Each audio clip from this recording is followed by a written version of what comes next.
ada yang aneh dengan boneka tersebut. Seperti ada sesuatu. Tapi ini masih permulaan.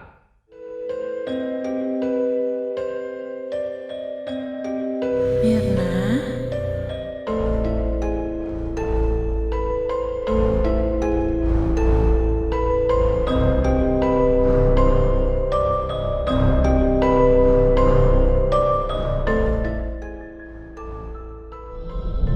Om Mamat, obrolan malam Jumat. Kembali lagi bersama gua Fajar Aditya. Kali ini di Om Mamat Season 2.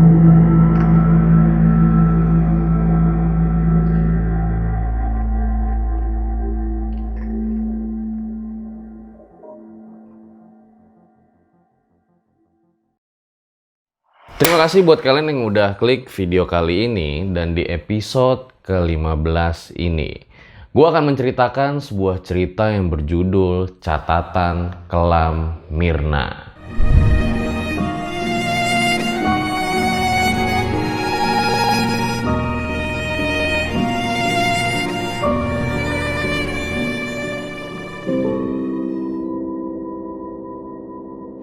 Sekilas memang nama dalam tokoh ini mirip dengan sebuah kasus yang pernah viral di Indonesia. Tapi bisa gue pastikan kalau ini nggak ada hubungannya sama sekali. Karena memang ceritanya yang jauh berbeda. Cerita ini sendiri dipilih oleh tim RJ5 dikarenakan memang ceritanya yang... Selain horor, cerita dari kisah ini gue sarankan juga mending kalian siapin tisu deh, karena memang menceritakan seorang anak yang kurang kasih sayang dari orang tuanya dan dia kerap ditinggal sendirian. Dan dalam suatu waktu ia mendapatkan banyak sekali gangguan-gangguan mistis, dan oleh karena itu dia membuat sebuah catatan tentang keganjilan-keganjilan dan teror-teror yang dialami olehnya. Dan pada nantinya dalam suatu waktu akan ada kejelasan mengapa anak tersebut mendapatkan teror-teror mistis. Ya kalian nanti nilai sendirilah gimana ceritanya. Sebelum gue lanjutkan ke ceritanya, jangan lupa follow Instagram RJ5 karena nanti bakal ada info-info terkini kapan RJ5 upload. Kemudian juga kalian bisa sharing-sharing mengenai cerita apa baiknya yang kita angkat ke YouTube, dan juga ada konten-konten dari RJL horor seperti misteri, kemudian horor, konspirasi, sejarah, dan lain sebagainya. Dan jangan lupa juga follow Instagram gua biar cepet bisa ngalahin Keke. Gue juga mengucapkan terima kasih kepada Rian yang telah mengizinkan RJ5 untuk membacakan kisah ini. So, gue rasa langsung saja berikut adalah ceritanya.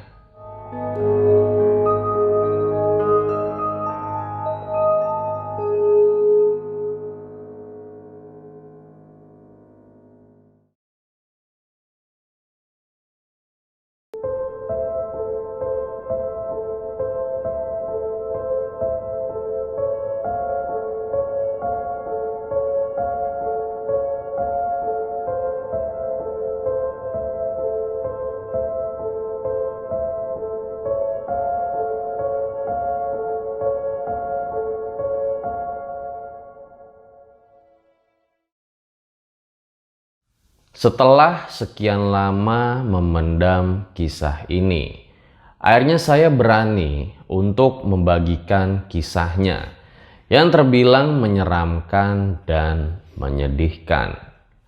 Mirna, izinkan saya membagikan apa yang kamu rasakan selama masih bernafas.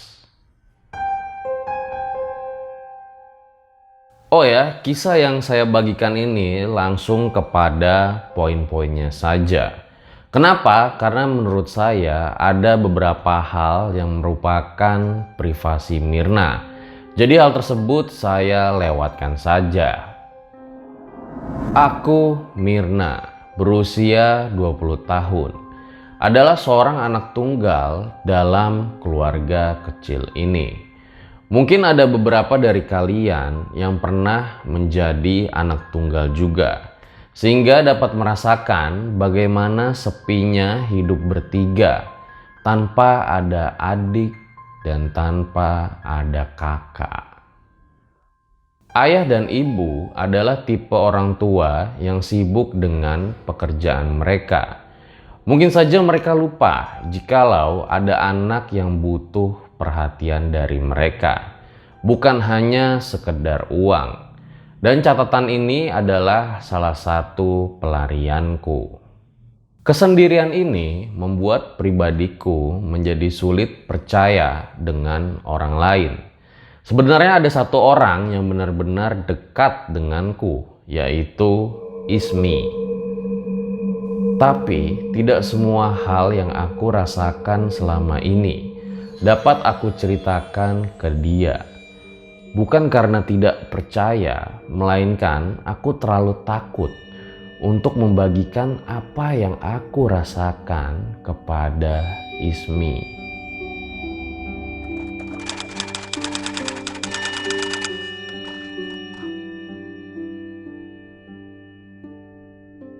Semua bermula saat aku berumur 20 tahun.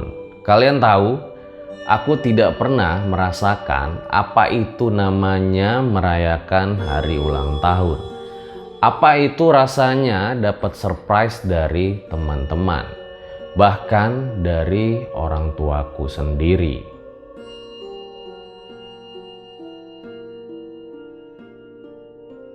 Tapi aku sudah terbiasa, walau memang terkadang aku juga ingin merasakan apa itu sebuah perayaan. Namun itu semua hanya harap semata. Ismi tidak pernah memberikan aku surprise, tapi dia biasanya mengucapkan lewat kata-kata atau menelpon setiap pukul 12 malam. Dan hal tersebut saja sudah membuatku senang. Bagaimana dengan ayah dan ibu? Biasanya mereka mengucapkan 2 atau 3 hari setelah tanggal ulang tahunku. Aku hanya bisa berpikir positif saja, mungkin mereka sedang pusing dengan pekerjaannya. Sedih? Tenang, aku sudah terbiasa.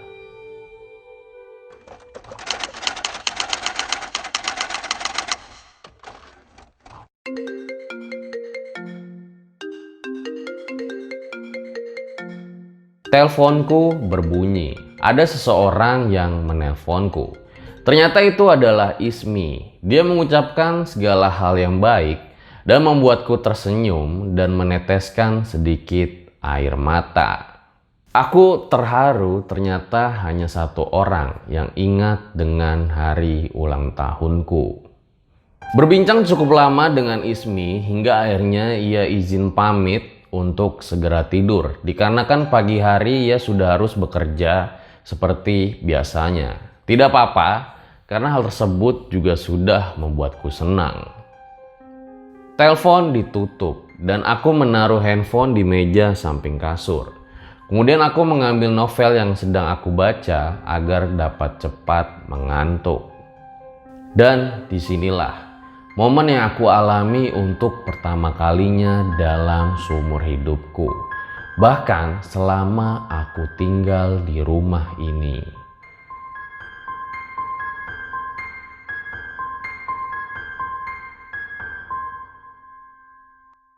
Saat aku sedang membaca, tiba-tiba saja pintu kamarku ada yang membuka. Mataku langsung tertuju ke arah pintu tersebut. Di sini pikiranku langsung terbayang, apakah mungkin ayah dan ibu ingin memberikanku sebuah surprise. Baru saja terbuka sedikit, pintu tersebut langsung terhenti. Sekian lama aku menatap ke arah pintu, tapi tidak ada juga yang kunjung masuk ke dalam. Aku coba memanggil, "Ya, Bu?" Tapi tidak ada jawaban sama sekali. Akhirnya aku mencoba untuk memanggil lagi. "Ayah, Ibu? Tapi lagi-lagi tidak ada jawaban sama sekali. Aku coba bangun dan menuju ke arah pintu. Lalu aku membuka pintu tersebut. Tapi aku bingung dikarenakan tidak ada satu orang pun di depan pintu. Lalu kemudian aku coba kembali memanggil ayah dan ibu, namun tetap tidak ada jawaban. Karena penasaran, aku pun menuju kamar mereka. Dan saat pintu kamarnya terbuka, disitulah betapa kagetnya aku. Dikarenakan ayah dan ibu sudah tertidur. Lalu, siapa yang tadi membuka pintu kamarku? Di situ aku terdiam sebentar dan ternyata ibu terbangun dan langsung melihat ke arahku. Kenapa Mir? Kok belum tidur? Gak apa-apa Bu. Kirain tadi ibu sama ayah belum pulang. Ya udah, tidur aja sana. Aku pun kembali ke kamar. Aku duduk di kasur, terdiam dan kebingungan. Mengapa pintu kamarku bisa terbuka? Sementara tidak pernah terjadi sekalipun hal tersebut di sini. Pada saat itu, aku sama sekali tidak notice dan tidak peduli dengan hal-hal mistis. Aku lanjutkan membaca novel. Mungkin ada sekitar setengah jam lebih aku fokus membaca. Hingga akhirnya kembali ada suara pintu terbuka dan tertutup dari arah luar. Mungkin itu ibu atau ayah yang pergi ke kamar mandi, pikirku pada saat itu. Tidak lama kemudian, kembali aku mendengar suara pintu yang terbuka dan tertutup. Tapi pada saat itu aku masih cuek dan tidak mempedulikannya. Hingga tidak lama kemudian, kembali lagi ada suara pintu yang terbuka dan tertutup.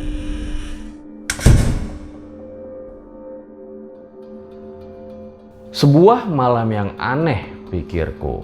Tapi di sini aku masih cuek dan tidak mempedulikan suara-suara tersebut.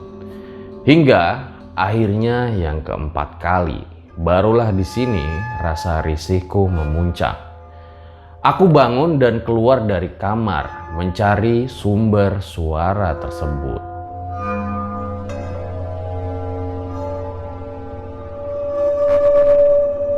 Ke ruang tamu, ke kamar mandi, sampai ke halaman depan.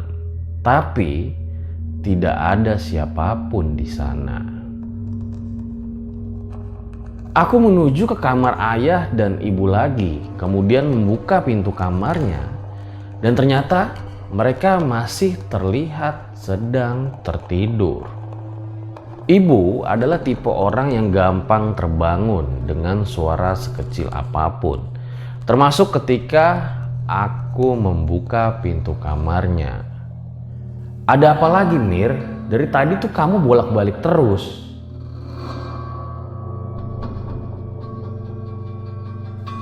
Ibu tadi keluar masuk kamar gak sih? Enggak, ibu sama ayah dari tadi ya tidur. Seketika irama jantungku berdetak dengan kencang ketika mendengar jawaban ibu. Kenapa emangnya Mir? Gak apa-apa Bu. Seketika aku langsung menutup pintu kamarnya dan menuju ke kamarku. Otakku mulai membayangkan hal-hal di luar nalar logika. Aku berusaha untuk tenang, tapi moodku untuk membaca novel sudah hilang. Hingga akhirnya aku putuskan untuk langsung tidur juga di malam itu. Tapi ini masih permulaan.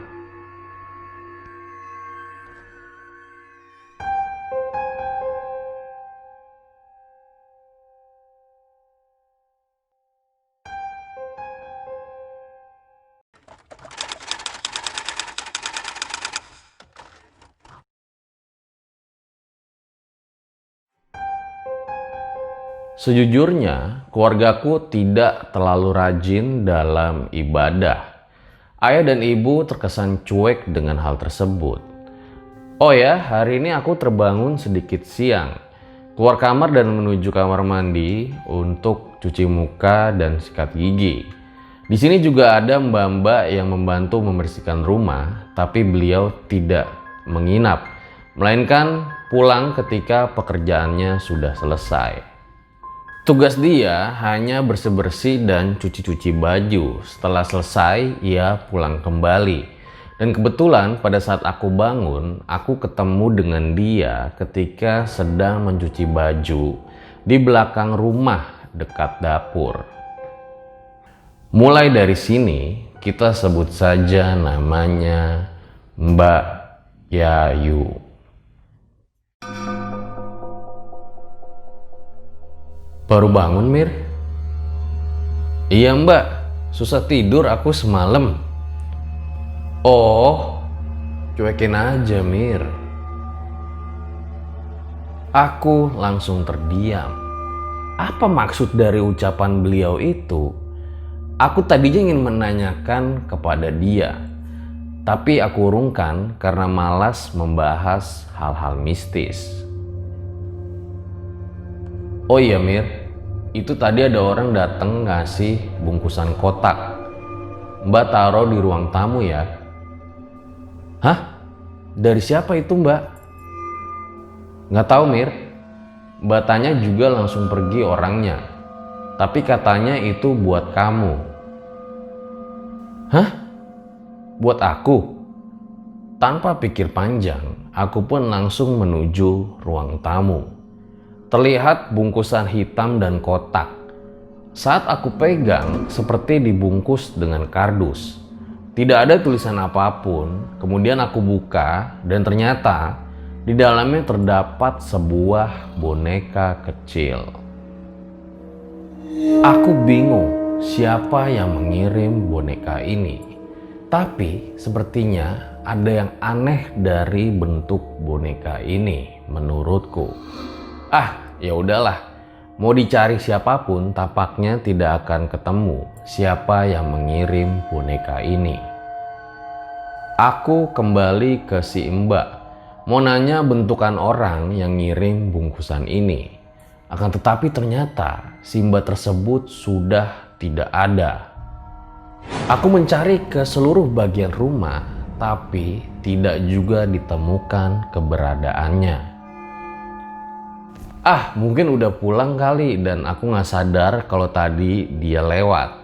Pikirku mencoba untuk positif, karena memang aku masih penasaran siapa yang mengirim boneka ini. Karena terus terang aku tidak dekat dengan banyak teman cowok dan juga pada saat ini tidak ada yang lagi dekat denganku.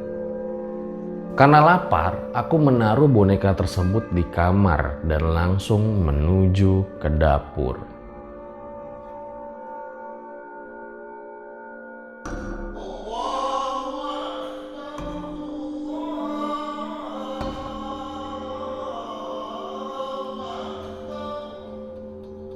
Tak terasa sudah memasuki waktu isya, tapi ayah dan ibu belum juga kunjung pulang. Mungkin macet di jalan, pikirku saat itu. Sembari menunggu ayah dan ibu, aku duduk di ruang TV. Tapi samar-samar aku mendengar ada suara di dalam kamarku. Mengapa aku bisa mendengarnya? Dikarenakan jarak antara ruang TV dan kamarku tidak terlalu jauh. Aku langsung menuju kamar dikarenakan penasaran dengan apa yang jatuh. Dan betapa kagetnya saat aku membuka pintu kamar. Ternyata boneka yang ada di lemari pajanganku semuanya jatuh ke bawah. Bahkan sampai lampu duduk yang ada di meja pun ikut terjatuh ke bawah. Dan ada satu keanehan yang sangat membuatku bingung, yaitu boneka pemberian orang asing tersebut masih berada di lemari pajangan. Ya, cuma boneka itu. Jadi semua boneka yang ada di lemari pajangan jatuh ke bawah ke lantai. Dan hanya ada satu boneka pemberian dari orang asing tersebut yang masih berada di lemari pajangan tersebut. Aku rapikan semua boneka yang jatuh di lantai. Masih bingung bagaimana bisa semua boneka ada di lantai. Rasa takut pasti ada karena bagaimana mungkin boneka tersebut bisa terjatuh ke lantai. Aku beranikan diri untuk membereskan semua boneka yang terjatuh ke lantai. Dan ada satu hal yang tidak mau aku lihat, yaitu boneka pemberian dari orang asing tersebut. Entah kenapa, sepertinya menurutku boneka tersebut terlihat sangat menyeramkan. Setelah selesai, aku kembali ke ruang TV. Harapanku pada saat itu adalah agar ayah dan ibu cepat pulang. Jujur aku sudah mulai gelisah dan tidak nyaman. Akan tetapi mau keluar tidak tahu harus kemana. Rumah Ismi pun jauh dari rumahku dan juga tidak ada kendaraan.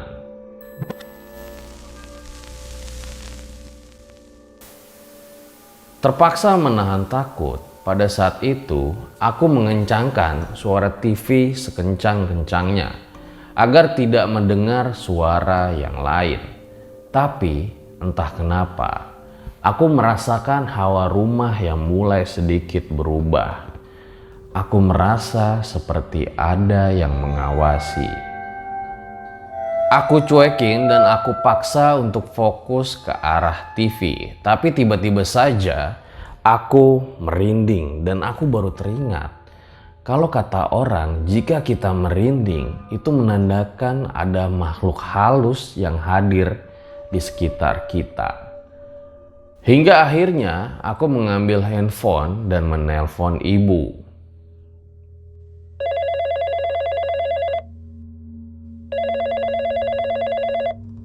Bu, ada di mana? Pulang jam berapa?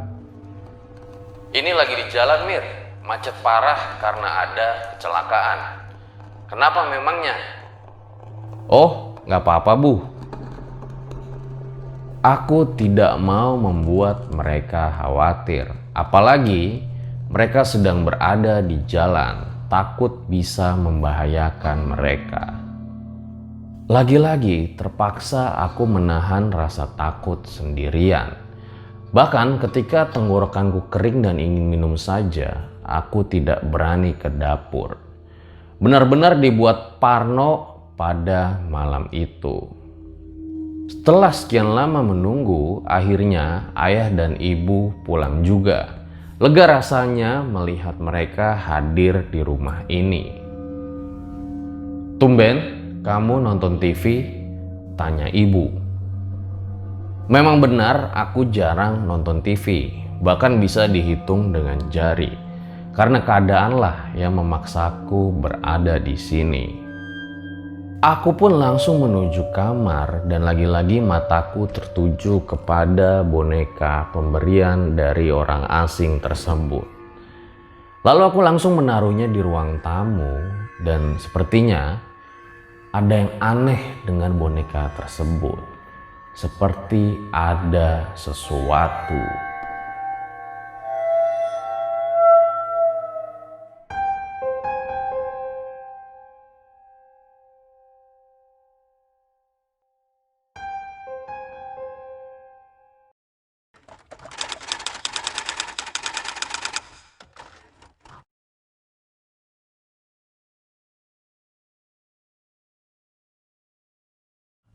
Dua hari ini aku sedang tidak mood untuk menulis.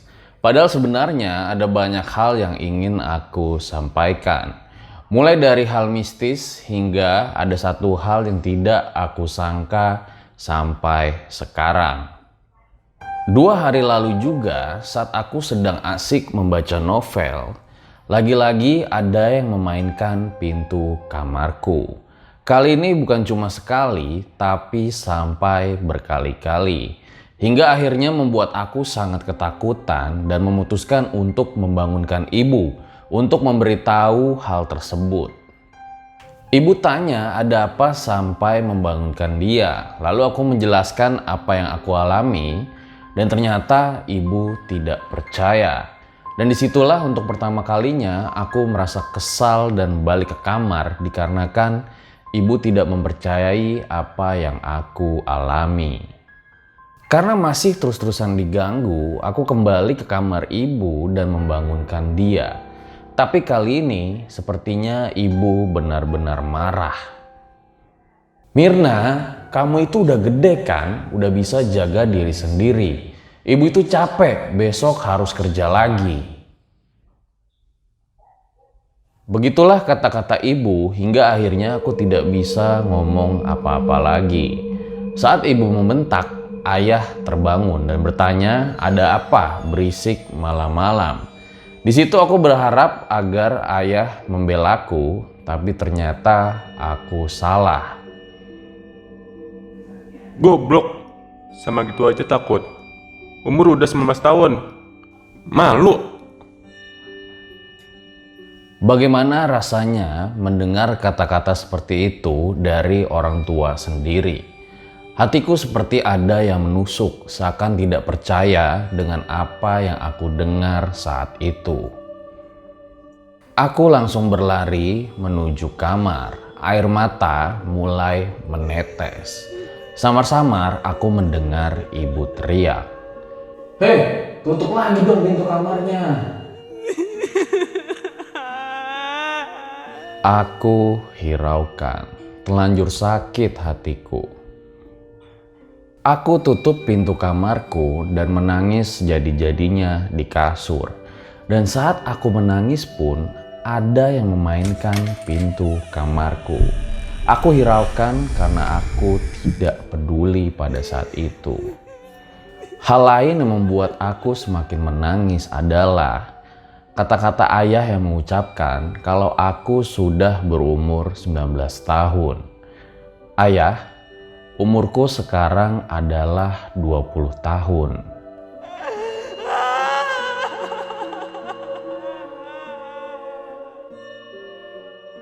Tak terasa malam itu pun aku tertidur. Sepertinya lelah karena menangis. Dan seperti biasa ketika aku terbangun di pagi harinya, rumah sudah kosong dikarenakan ayah dan ibu sudah berangkat kerja.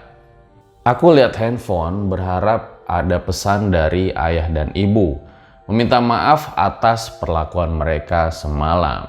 Tapi itu hanya harapan semu. Tidak ada satupun pesan atau kata-kata dari mereka.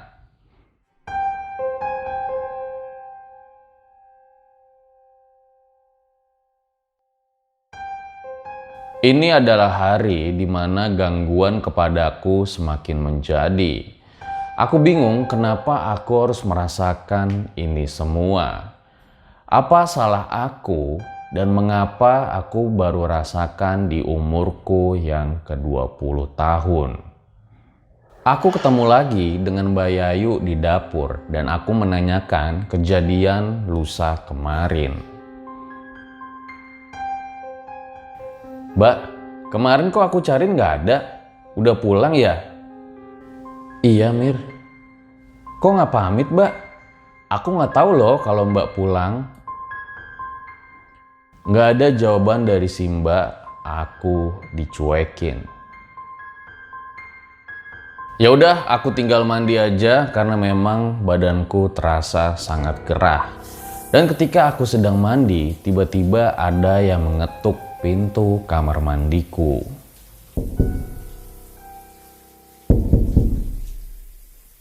"Kenapa, Mbak? Aku lagi mandi." Tapi nggak ada jawaban dari luar, yang ada malah ketukan lagi. Jengkel juga lama-lama karena kesal, hingga akhirnya aku tidak sengaja bentak. "Kenapa sih Mbak dibilang orang lagi mandi?" Saat itu juga ketukannya hilang. Mungkin kaget karena aku bentak. Dan setelah selesai mandi, aku mencari Simba. Tapi lagi-lagi tidak bisa ditemukan. Kebiasaan nih, pulang gak pernah pamit atau sekedar basa-basi. Kejadian aneh di rumah ini lebih sering terjadi di malam hari. Kalau siang ada, tapi jarang banget. Dan seperti di malam ini.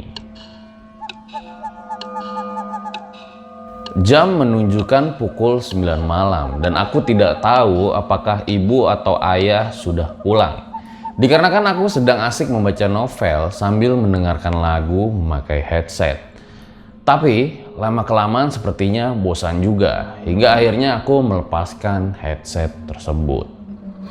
Dan di saat headset sudah terlepas, sepertinya aku mendengar suara yang sangat ramai dari arah ruang tamu. Oh, itu mungkin saja teman ayah atau teman ibu, pikirku. Tapi kok tumben sekali ya, mengapa sampai selarut malam ini? Awalnya aku diam, tapi lama-lama aku penasaran juga.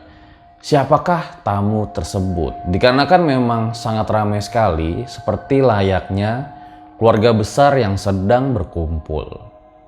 Aku pun keluar kamar dengan diam-diam dan mengintip dari balik tembok. Siapakah kira-kira tamu tersebut?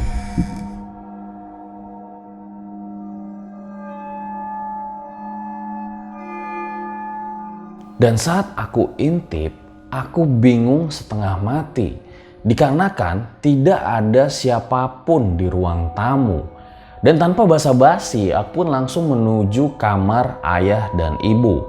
Memastikan apakah mereka ada di sana. Dan ternyata mereka pun tidak ada di kamar. Badanku merasa sangat merinding luar biasa. Hingga akhirnya aku lari menuju kamar dan menutup pintu kamarku. Badan aku gemetar dengan hebat dan tadinya aku ingin menelpon ibu. Tapi karena gengsi dengan kejadian kemarin, maka akhirnya aku tidur saja dengan menutup badanku dengan selimut.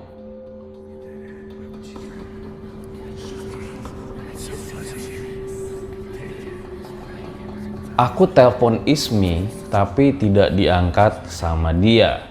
Malam itu aku benar-benar sendirian. Suara ramai itu masih ada. Masih aku dengar sampai ke kamarku. Bahkan kali ini ada yang mengetuk pintu kamarku. Tuhan, tolong, aku takut. Aku tutup telingaku karena tidak kuat mendengar suara ramai tersebut. Aku menangis sejadi-jadinya saat itu. Aku tidak bisa membayangkan terjebak di kondisi seperti ini. Badanku terasa makin lama semakin lemas. Karena sudah tidak kuat, aku pun teriak sejadi-jadinya. Diam! Aku benci, kenapa kalian mengganggu aku? Tiba-tiba aku mendengar ada seorang yang membuka pintu kamarku dan juga memanggil namaku. Suaranya seperti ku kenal. Mirna, Mirna. Langsung aku buka selimut dan ada sedikit perasaan tenang mendengar suara ibu di sana. Tapi apa yang aku harapkan ternyata palsu. Saat aku membuka selimut, aku melihat tidak ada ibu di sana. Dengan kamarku yang sekarang terbuka dengan lebar. Saat air mata kembali menetesi pipiku, lagi-lagi ada yang memanggil namaku. Mirna, Mirna. Ada suara memanggil dari arah kananku dan saat aku menoleh, lagi-lagi tidak ada siapapun di sana. Aku sangat takut dengan keadaan ini dan tampaknya gangguan pada hari ini semakin menjadi-jadi. Tidak lama kemudian aku mendengar suara menggeram dari kamarku. Lebih tepatnya, suara tersebut menggema di seluruh kamarku.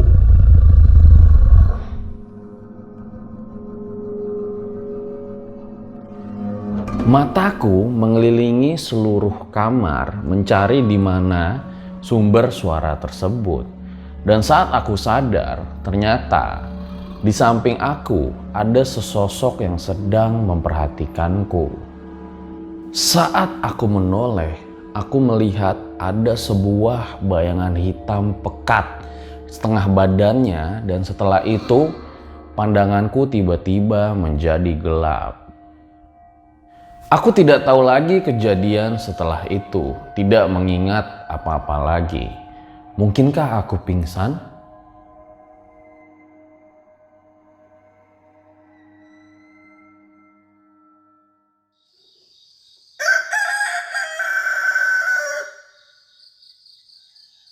Setelah kejadian itu, pagi ini aku terbangun dengan lagi-lagi hal yang membuatku sakit hati.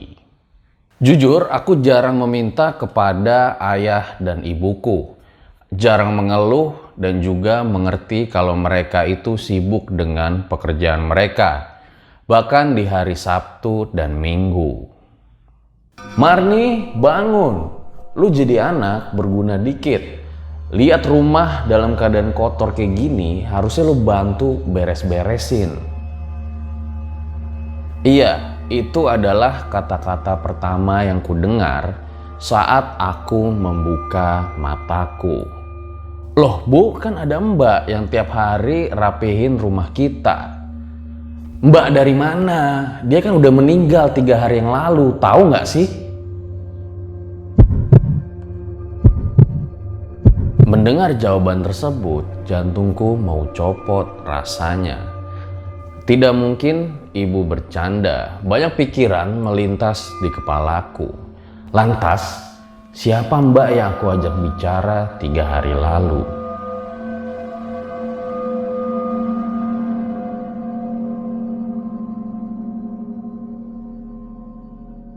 Di part kedua. Mirna, Mirna. Lagi-lagi suara itu memanggil di keheningan malam. Ternyata ada penjelasan di balik mengapa Mirna diganggu terus di usianya yang ke-20 tahun.